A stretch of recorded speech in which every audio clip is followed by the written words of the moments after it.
Hello and welcome to BYJU'S Exam Prep IAS. A very warm good morning to everyone. I hope all of you are doing absolutely fine. It is 10 a.m. meaning that it's time once again to start analyzing the day's Hindu newspaper and to bring out the most important news stories from both the prelims and the mains examination point of view.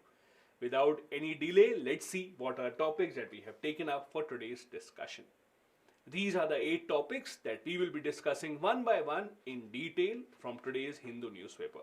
From the mains exam point of view, we'll be starting our discussion with the upcoming BRICS summit, for which the Prime Minister has gone to South Africa. We'll be discussing what that is exactly, the significance of BRICS right now, where does it stand in India's scheme of things for the future? Is India stuck in between making friends with US and the European countries, and on the other hand being on friendly terms with Russia and China as well? Second topic is about decoding the president's speech.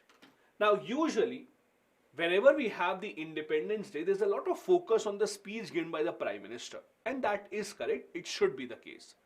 But the reality is, before the Prime Minister, on the eve of the Independence Day, we also have the President's speech, which usually gets ignored.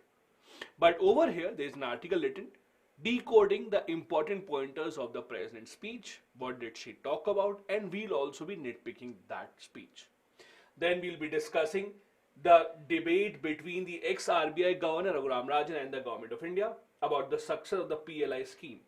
The context is, a few weeks back Raghuram Rajan had said in an interview that the government's PLI scheme, especially for ensuring mobile phone manufacturing in India, is not entirely a success as the government is showing. The numbers might not really be correctly interpreted. We'll be discussing what that issue is.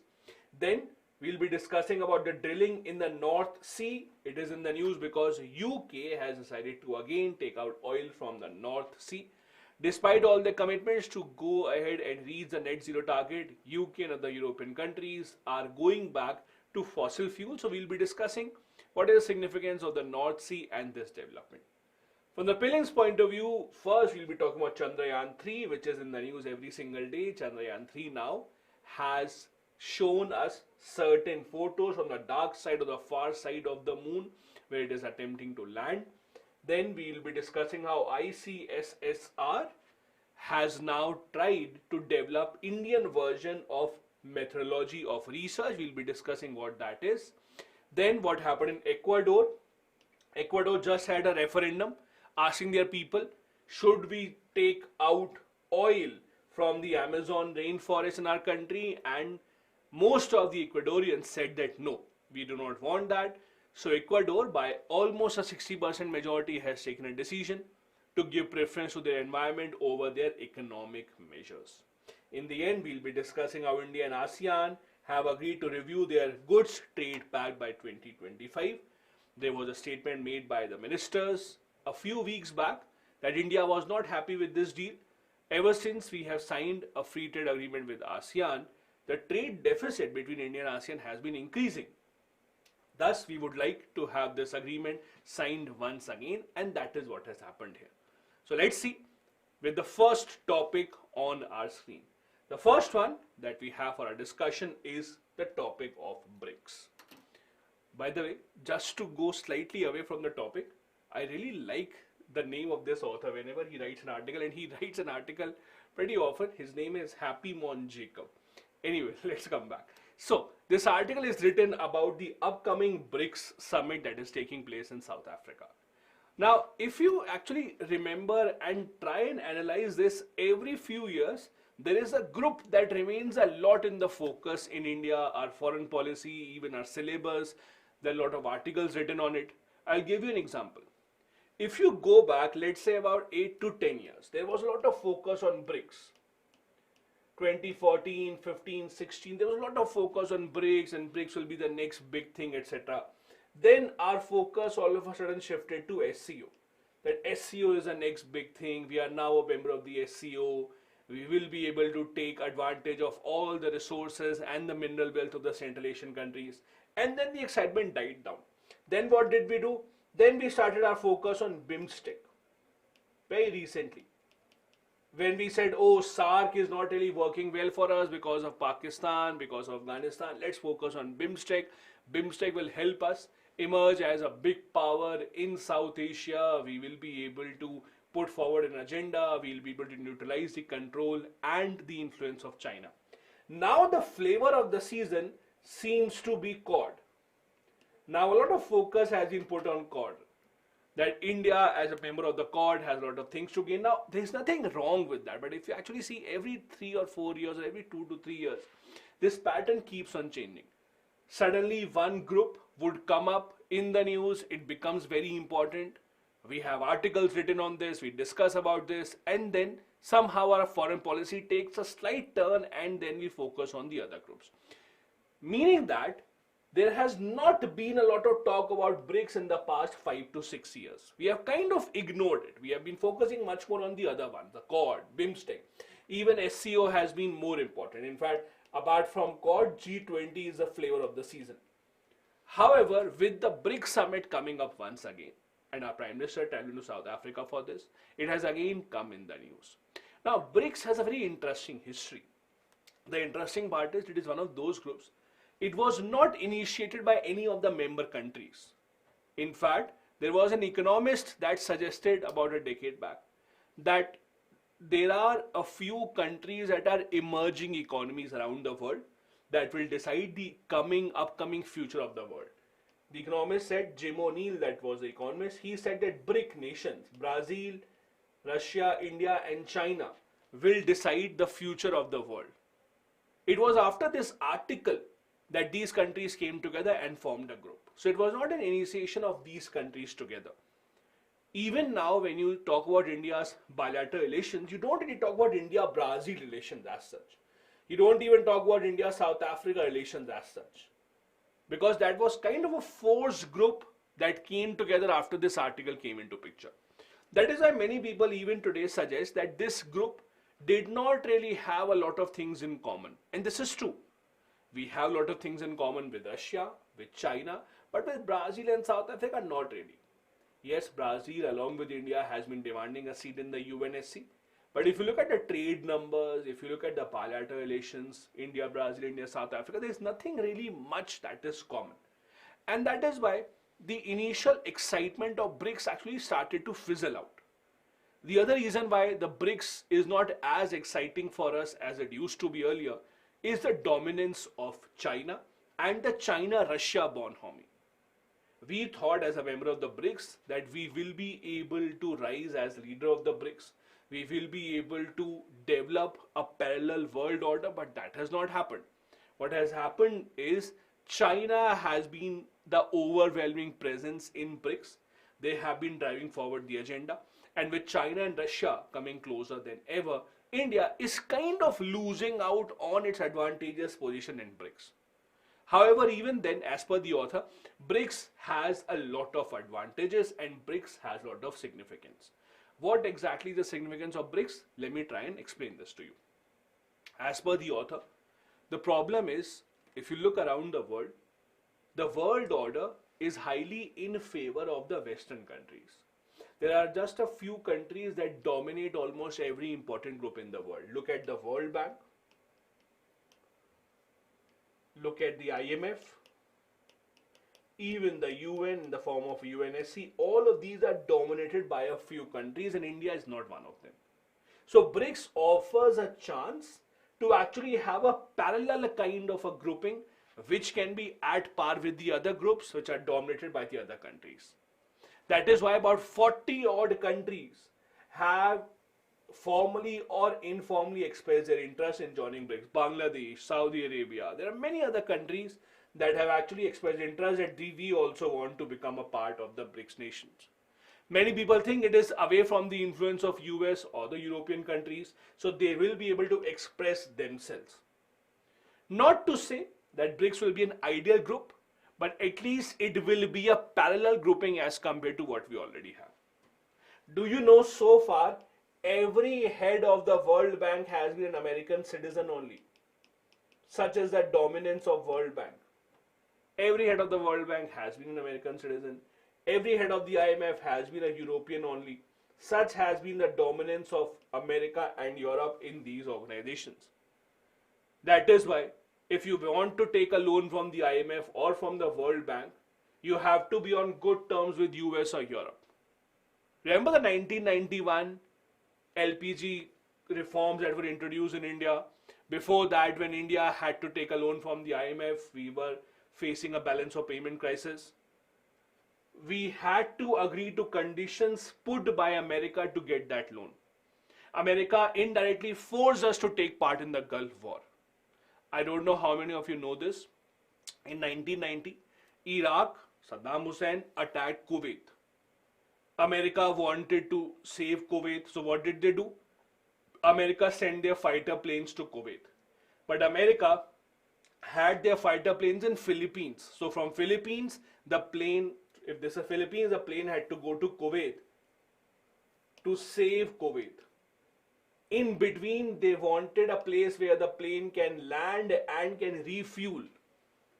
America put this condition on India that you should allow our fighter planes to land and refuel so that they can go and attack Iraq. Only then we will agree to your loan from the IMF. India was thus forced to take part in the Gulf War, even though we did not want to. That is the power that America has unfairly over other countries because of its experience and because of its standing in the IMF and in the World Bank. That is why the countries want to set up a parallel institution. Now, what is it that India faces as a problem right now? India, as a non-aligned country officially, has been trying to juggle between different sides. As you know, India is a member of different diverse groupings having multiple members. On one hand, we are proud to be members of groups such as Quad, where we are friends with US, Japan, Australia. On the other hand, we are also members of the BRICS, the SCO, where we are working together with China and with Russia. I'll give you a few more examples. India, despite the threat of US sanctions, was able to buy the S-400 missile defense system from Russia. That also indicates how India has been able to successfully balance its interest between the two sides. In the Ukraine war also, India has been able to maintain a neutral position. We have continuously bought oil from Russia despite the American threat, and we have not faced any sanctions. However, the question is, how long can it continue?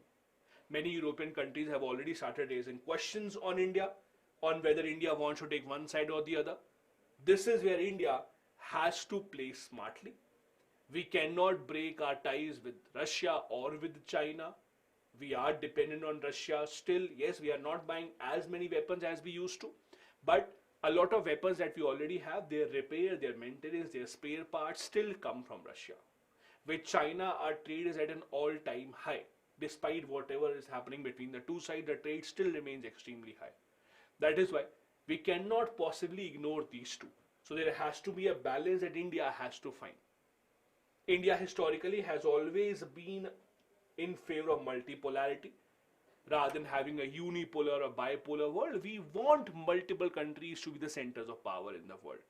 But whether India is successful in carrying this forward or not remains to be seen. Then there is a question of China. China is a threat is known to almost the entire world. But the threat is more real to India than any other country. India shares a large border with China. India-China border is not even settled. And that is why with China specifically, we have issues that no other countries share. The US may have issues with China. Other countries may have their issues with China, but not like we. The other part that the author here pointing out is, many people assume that, for example, if we ditch the dollar, there has been a lot of debate about de-dollarization, that we should not allow dollar to be the world currency.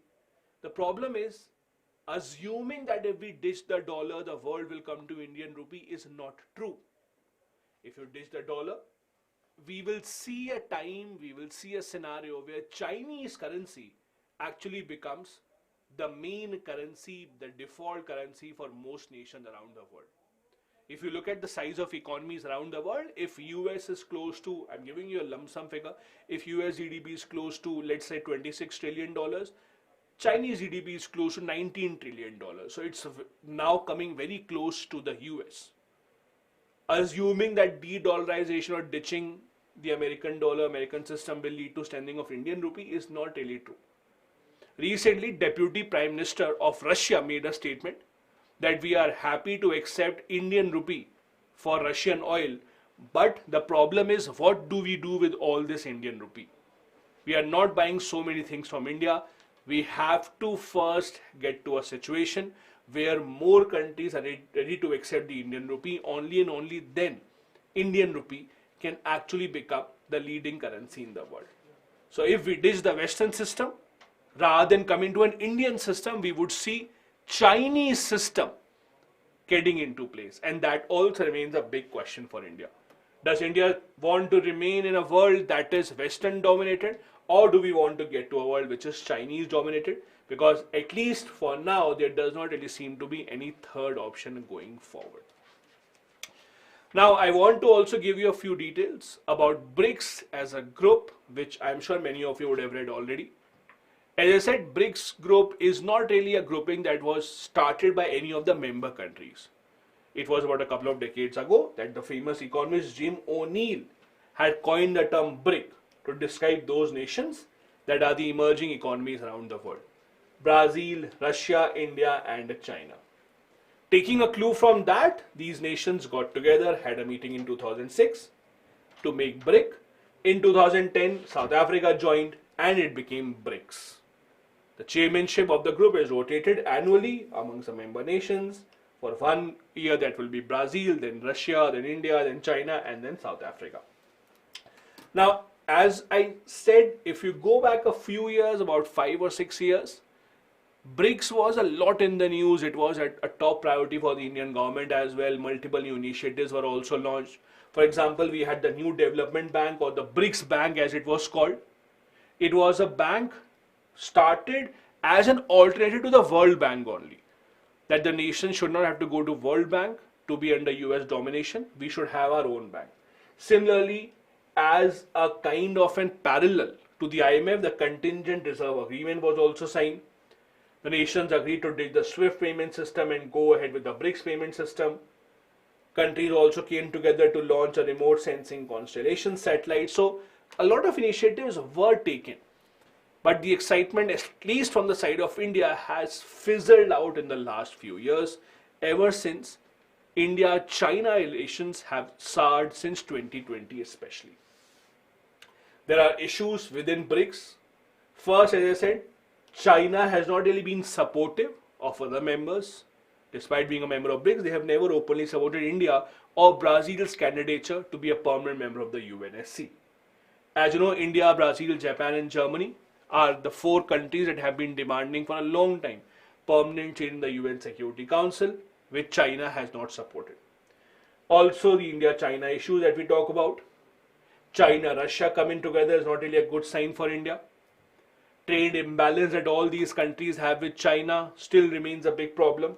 And China wanting a new currency for BRICS, seeking de-dollarization of the world, is their own agenda. That is also something that other countries do not find in common. And that is why, if you see the BRICS nation, the BRIC as a group, it has not been developing at a pace as other nations would have quite wanted. The second article for the day is based on the President's speech. As I said, it is the Prime Minister's speech that gets highlighted much more on occasions such as Independence Day, while the President's speech usually gets ignored, although there are a lot of important takeaways from the President's speech as well. What do you have to remember here? A few key things that the President said. Also, you can take the quotes from the President's speech and use it in your answer writing.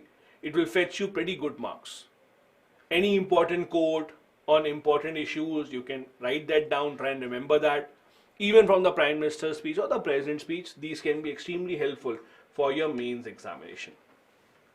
So what did the president say? The theme of the president's speech was, our constitution is our guiding document. Why is this important? I'll give you an idea of why is it important. Some of you may have heard of a name called Bibek Debroy. Have you heard of this name?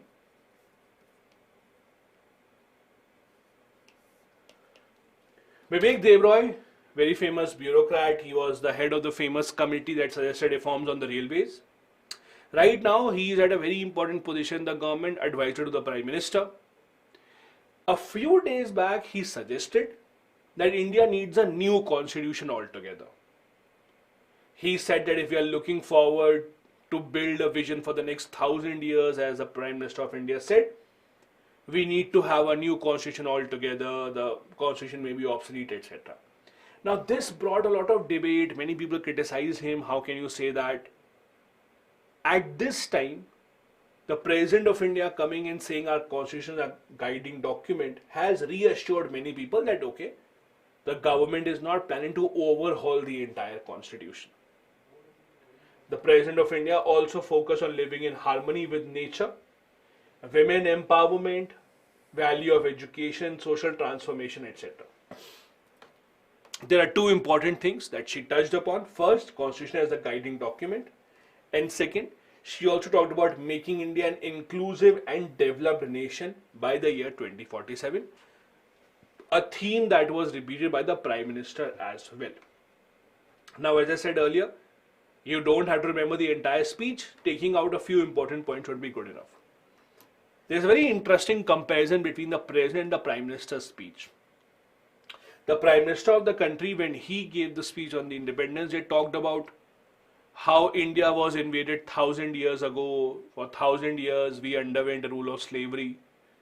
Although he did not specify which invasion was he talking about, because usually when we talk about India's colonial past, we only talk about the British rule.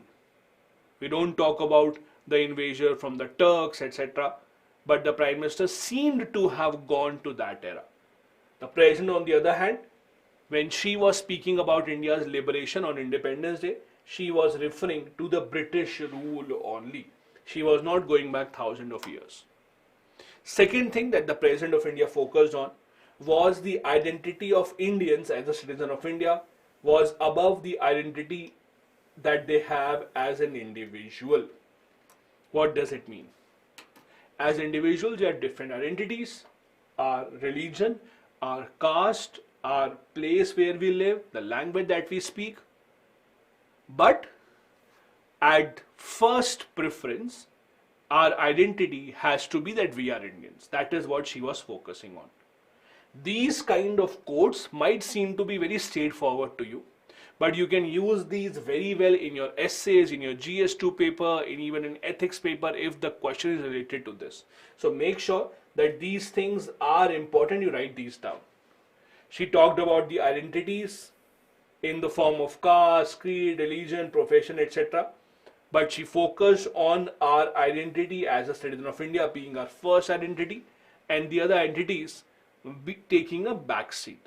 These were the two very important messages given by the President of India. Now, the President's entire speech is available online on the government's website.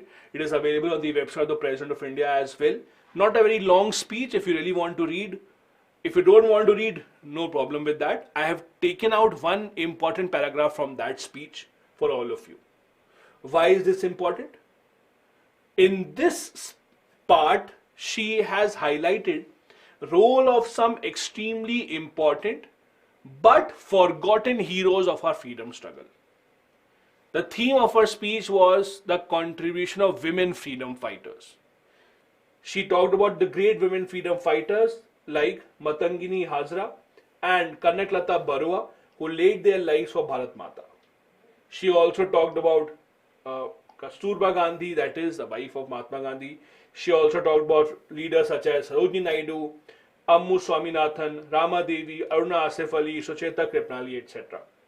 Now, about some of them you do read in your NCRTs. You read about Sarojini Naidu, you read about Aruna Asif Ali, you read about Sucheta Kripnali. but a few names that many of you might not read about, but it has been mentioned by the president, so it becomes extremely important for you. So let me discuss a few details about two very important people that the president mentioned. First, Matangiri Hajra. It's kind of a very unfortunate reality that we have forgotten or ignored a lot of very important freedom fighters who played an extremely significant role in our freedom struggle and passed away at a very, very, very young age. He was born in 1869 in West Bengal and got married and even widowed at the age of 18. Soon after that, she dedicated her life to the social causes and supported Mahatma Gandhi's ideas in the nationalist movement. She even took part in the Quit India movement in 1942. This is where she became extremely famous. She led a very large procession of about 6,000 protesters advocating for the takeover of the Tamluk police station, that is the village where she was born. She was in fact killed by the British during this clash of the Quit India movement. So she died very soon or a short while ago before our independence. She could not see an independent India. Another freedom fighter that we don't really talk about, Kanaklata Barwa. Again, a very, very important member of India's freedom struggle. She was again a martyr of the Quit India movement. She was just 17 years old when she led the Mrityu Bahini, group of freedom fighters in Assam. What were they trying to do? They were trying to hoist the Indian national flag at the Gohapur police station in Assam. Police confronted her, she was shot, she was killed. At the time when she lost her life, she held the national flag in her hand. In fact, her name was in the news a couple of years ago in 2020. There was a Coast Guard vessel named after her as a tribute to her bravery. These are not the only stories that we have from our freedom struggle. We have hundreds of these stories. Somehow they have been forgotten. And you can't really blame the education system also for that. See, understand this. When you read the NCRTs or when you read any book, they have to confine to a certain length of the page. Doesn't matter how much you expand, ultimately there will be some part of a freedom struggle that would be left out of it. So yes, you can feel bad that a lot of these important people, freedom fighters, do not really see a lot of mention in our usual books, but for that it becomes the responsibility of the government to bring them back into discussion, as happened with the speech of the President of India, hoping that these names will now remain in the public memory for much, much longer. Now, the third article today is about the PLI, Performance Linked Incentive Scheme. Performance Linked Incentive Scheme. Let's try and understand what exactly is the scheme all about, what is the issue. India imports a large number of mobile phones, most of these from China. We wanted companies to make their mobile phones in India. Companies were not interested. Why? They said you don't have proper labor, you don't have skilled labor available, infrastructure is lacking, the laws are not great, judiciary is not great, etc., etc. We can't acquire land. They gave a lot of reasons. So what did the government say? Government said, okay, let's do one thing. You set up your factories in India, we will give you a target, let's say a target of 500 mobile phones. If you make 500 mobile phones in India, we will give you some money in return. This is called Performance Linked Incentive Scheme. That for all the trouble that you are going through to set up a factory in India, we will reward you for that. What will the government gain out of it? The government expectation is when the factories are set up, a lot of people will get employment, manufacturing will be bolstered in India, infrastructure will be improved, etc. We will not have to import so much, so our foreign exchange will also be saved. That is the idea. Now, government numbers say that this scheme for mobile phones have been extremely successful. Our import of mobile phone has reduced, our export of mobile phones has increased drastically. While the government was celebrating this, Raghuram Rajan, ex-governor of the RBI, came up. In an interview, he said that is not true.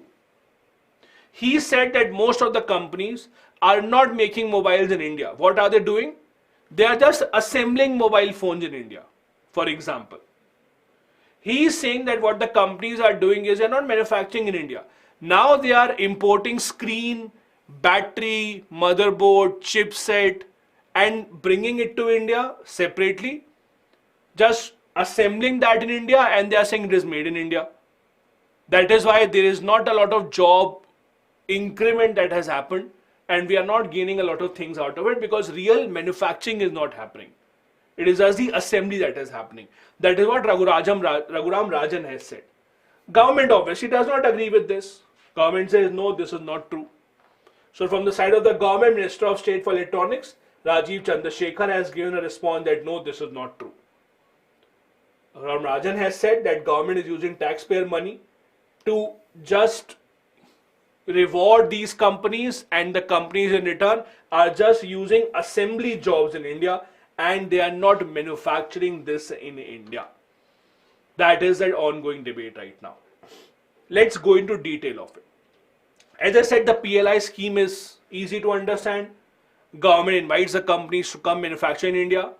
If you meet a certain target, you will be getting some reward in return. As simple as that. That is the idea of the PLI scheme. Why? Manufacturing will bring a lot of jobs. Jobs will bring more income. Government will earn through taxes, etc. That is the government's hope. What does the government do for this? Government uses a carrot and stick policy. Carrot means the incentive that is given under PLI scheme. Stick means government, on the other hand, also increases import duties on mobile phones coming from outside. Because you have to make it expensive for companies to bring mobile phones to India. That is why they will manufacture this in India only, right? That is the approach by the government. Make it expensive for the mobile phones to be imported to India and make it easier for mobile phones to be made in India. In fact, companies such as Samsung, Foxconn that makes phones for Apple can get up to 6% of their incremental sales through income in this program. The government's claim is it is very successful. Why? The government says mobile phone export from India, which used to be only 300 million in 2018, has now jumped to $11 billion in 2023. So it is very, very, very successful. There is a huge jump. On the other hand, import of mobile phones has dropped down from 3.5 billion to only 1.5 billion. So numbers are there for everyone to see. But Raghuram Rajan is saying this is not true. Because what they are doing is they are just assembling this in India. They are bringing components which still have low taxes. They are bringing batteries, cameras, PCBs, and they are just assembling this in India. Raghuram Rajan also has data to prove what he is saying. He is saying look at the data of import, not of mobile phones. Look at the data of import of display screens, cameras, batteries, and you will see they have increased drastically. We have been importing many more cameras, many more screens and batteries, etc. as compared to earlier.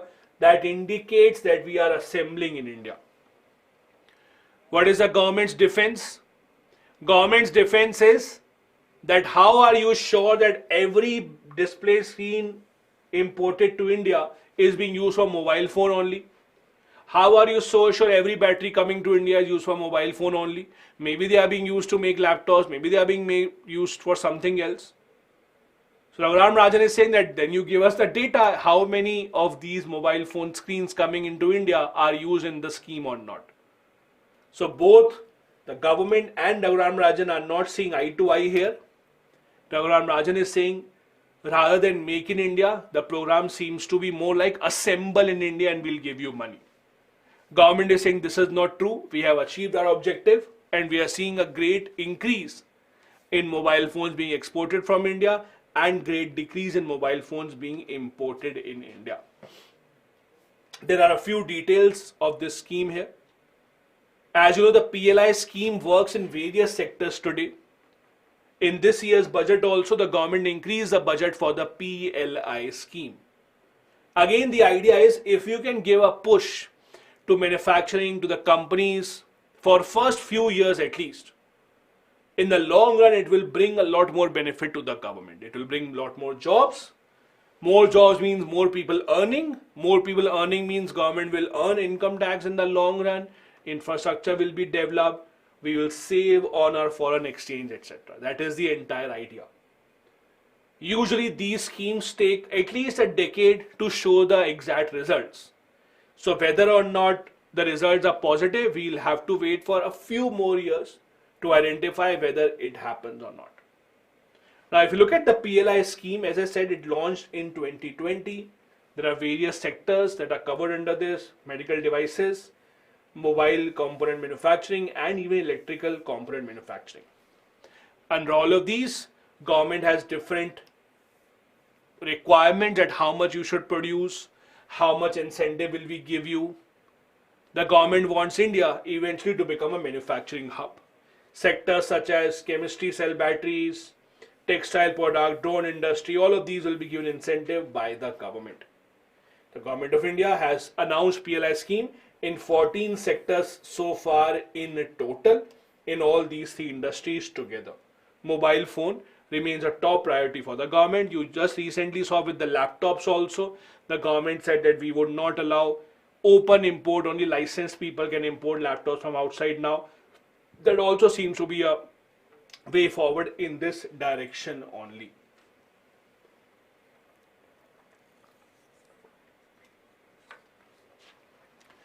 The next article is from UK, the North Sea more specifically. Let me first show you where the North Sea is and then we'll come back. So this is the North Sea. This is the North Sea. See the North Sea. It's stuck between UK, there's Denmark on one side, there's Netherlands, there's Belgium, Norway, all these countries together surround the North Sea. There's Sweden also. North Sea is famous for having a lot of deposits of fossil fuels. Many of these countries have exploited these over time, but as the environmental concerns have grown, there has been a demand of stopping the drilling from the North Sea. Why is it in the news? It's in the news because the UK Prime Minister Rishi Sunak has supported the plans for new fossil fuel drilling of the British coast. Although the environmentalists are not in support of this, they are saying that it will be against the fight of climate change. But the UK Prime Minister is saying that no, it will help us become more energy independent in the coming times. And that is why the debate has again started. If you see the North Sea as a region, it always remains in the news. Why? See, the European countries were the first one to get developed, were the first one to see industrial revolution. So their demand for oil and fossil fuels has always been much higher than most other parts of the world. It is now that we see India, China, African countries demanding more oil, more fossil fuels now. But if you look at the industries and if you look at why is it that we blame the developed world for climate change, it's because it was their industries that were consuming most of the fossil fuels. If you go back to the history of North Sea, it was in 1958 Geneva Convention that for the first time continental shelf was considered as a place where the countries have the right to explore for minerals in the North Sea. The treaty was signed in 1964 and thus started the British plans to extract as much fossil fuels from the North Sea as possible. Very soon after that, the British Petroleum, BP, very big oil company, was given the contract in September 1964 to discover natural gas in North Sea. Since then, a lot of other companies from other regions surrounding the North Sea have exploited the North Sea, including American companies as well that have been given these areas on lease by the neighboring countries of the North Sea. However, all these extraction processes, all these extraction ideas have also led to multiple disasters in the North Sea in the past as well. For example, 1988 was a time of a very, very fateful disaster of the Piper Alpha oil platform. Over 165 people lost their lives. After that, there was a committee formed to recommend a major revamp in offshore safety culture. What should be the safety provisions in place for offshore drilling? Now, offshore drilling in itself is very problematic. I'll just tell you a difference between offshore, onshore in just a bit. But offshore drilling in itself is very problematic. Drilling in the sea and ocean, it aggravates the problem of climate change. It warms up the ocean. It has a devastating impact on the marine life as well. The oil spills that we see around the ocean, if there is any problem in the drilling technique, it can devastate and be a disaster for the marine life, coral reefs for many years to come. It's also interesting because at a time that the European countries are lecturing developing countries such as India to expedite their net zero pledge, we see a European country, even a permanent member of the Security Council, saying that they will be happy to drill more oil from the North Sea. So the commitment of these countries towards climate change fight also comes into question. By the way, this is the difference between offshore and onshore drilling. Offshore, as you can see, is in water. So it takes place off the shore in ocean waters, and then the onshore drilling is this one. Basically, if you look at most of the oil drillings, 70% of the worldwide oil production comes in from onshore, 30% comes in from offshore, because it is assumed that a lot of onshore oil has been extracted, and onshore oil mainly has been restricted to the Middle East, that is Western Asia part. Other countries are now forced to go to offshore drilling as well. India also does a fair bit of it off the coast of Mumbai. If you actually see off the coast of Mumbai, we also try and explore as much oil as possible. Offshore drilling has its own problems. It's much more dangerous, it's much more costly to set up the infrastructure. It impacts the marine life, and it has a disastrous impact on the oceans in the long run. Now coming up to the prelims examination point of view news that we have taken up. First, on the front page, Chandrayaan 3, very close to being a successful mission. We will see if it is able to land successfully, it is able to do a soft landing on the far side of the moon or not. But at least for now, what it has done is it has sent some videos and photos of the dark side or the far side of the moon. Now, as you know, from the Earth, we only are able to see one side of the moon. The other side of the moon that we cannot see is called the dark side or the far side, that is always hidden. This is called the far side.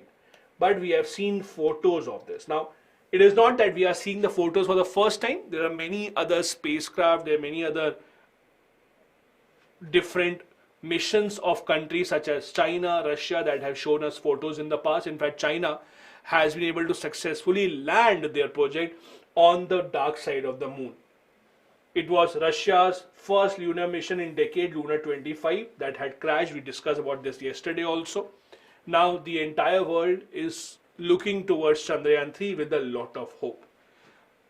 The far side of the moon is what makes this mission extremely tough, extremely difficult. You would remember Chandrayaan 2 also was partially successful. Chandrayaan 2 had two, for example, components. They had a lander and they had an orbiter. Lander was not successful. They were not able to land successfully. Orbiter was successful. They are still orbiting the moon. The landing part is the most difficult part, especially when you are landing on the far side of the moon. That is the side of the moon that is not visible to us. Why is it difficult? First, it is difficult because if you land on the far side of the moon, it will block radio communication from the moon to the earth. So how do you communicate? How is it that the substations on the surface on the earth will be able to communicate with Chandrayaan 3? What China did in its successful mission, China has a successful mission called Chang'e 4. They were able to reach the far side of the moon in 2019. What they did was they had a relay satellite in 2018.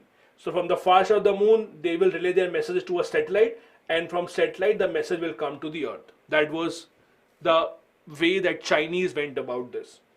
Signals between the far side and the earth are transmitted via relay satellite. So there is one more added component in between the mission that makes it even more difficult. The entire world is looking towards Chandrayaan 3. As you know, Chandrayaan was the mission that showed signs that moon also has water, although maybe in frozen form, but moon also has traces of water. That is why Chandrayaan 3 is also expected to now eventually give out interesting results once it reaches its destination. Next article, the ICSSR, Indian Council of Social Science Research, has announced that they will be bringing out new method of research in India. What is the idea all about? Right now, whenever the government starts a scheme, let's assume the government started a scheme like Manarega, or the government started a scheme, let's say Ujjwala Yojana, just an example. To identify whether they are successful or not, there's a lot of research that is done. Surveys are done, people are asked questions. All that research methodology, how the research is to be done, how is it that the countries or the government will decide if the mission was successful or not, it is all based on methodology that has been invented in US or in the European countries. So their scientists, their sociologists developed the methodology to undertake research of government schemes. This is the same methodology that we have been using for many decades. Now ICSSR, that is an Indian government organization, says we will now start developing our new methodology, Indianized research methodology tools to study our own socio and economic changes, to identify whether our schemes are successful or not. Policy initiatives such as PM Ujjwala Yojana, Deen Dayal Antyodaya Yojana, Ayushman Bharat, for example, all of these are right now assessed with the help of the methodology tools that have been invented by the US or the European countries. But their methodology, their way of working cannot be implemented properly to India because there is a big difference in the population of India and the population of those countries. There's also a huge difference in how the data is collected, the authenticity of the data. That is why there is a demand to have an Indian version of it. What is ICSSR? It's an organization that you don't really hear a lot about. It was started in 1969 by the government of India. It works under HRD Ministry, that is the Education Ministry now. It gives grants to projects, fellowships, etc. to promote research in social sciences in India. Now, social sciences basically include research, for example, to give information about poverty, hunger, education, how to improve these things. So, for example, if you run a think tank and you suggest to the government how to improve government policies, how to make them more targeted, ICSSR may give you funding, may give you help in order to undertake your study. We also have the National Social Science Documentation Center, which is a division of the ICSSR. It provides library and information support to all the researchers working in the field of social sciences. This is the news. The next one, again from the prelims point of view, is an news coming in from Ecuador.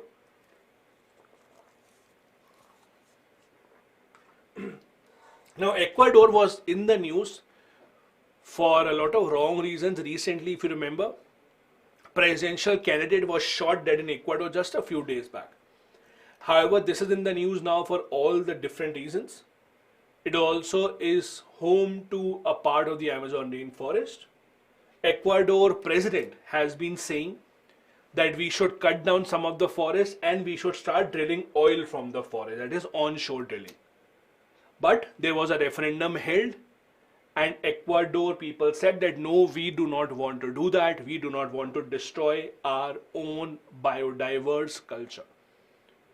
Ecuador is a very interesting country. It is actually the home to Yasuni National Park, one of the world's most famous national parks. It is also one of the world's most biodiverse regions. This is the center of this debate, that should we cut down trees and undertake drilling activity in Yasuni National Park or not. It is such a biodiverse area that it still has tribes that are not contacted by the other part of the world. For example, it has a couple of tribes, that is Tagari and Terominani. These are uncontacted tribes. Remember when we talk about certain tribes in Nicobar Islands especially that have not been contacted by the outside world, they are still living a very primitive lifestyle. Similarly in Ecuador also, in Yanisuni National Park, there are a couple of tribes that live in self-isolation. If this project would have been given the go-ahead, that means these tribes would have been forcefully evacuated, or maybe they would have been forced to relocate to some other place. But thankfully, 60% of the people in Ecuador have voted against this oil drilling.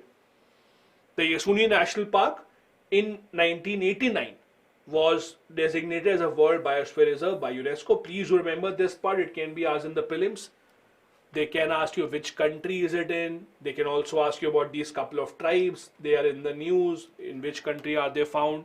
So please do remember this. This goes against the plan of Ecuador president, who said that oil drilling can be a big way for us to earn revenue and improve our social indicators. But the people of the country have given preference to their environment over their own economic view. This is the location of the Yasuni National Park. So it is bordering Peru near Colombia, but the border is shared with Peru only. So do remember that part. The last news for the day is India and ASEAN have agreed to review their goods trade pact by 2025. The entire news behind this is ASEAN, which has been at the center of our Look East and then Act East policy. We have had multiple agreements with ASEAN, including the free goods agreement, that is lowering of taxes on the goods that are sold and bought in these two countries.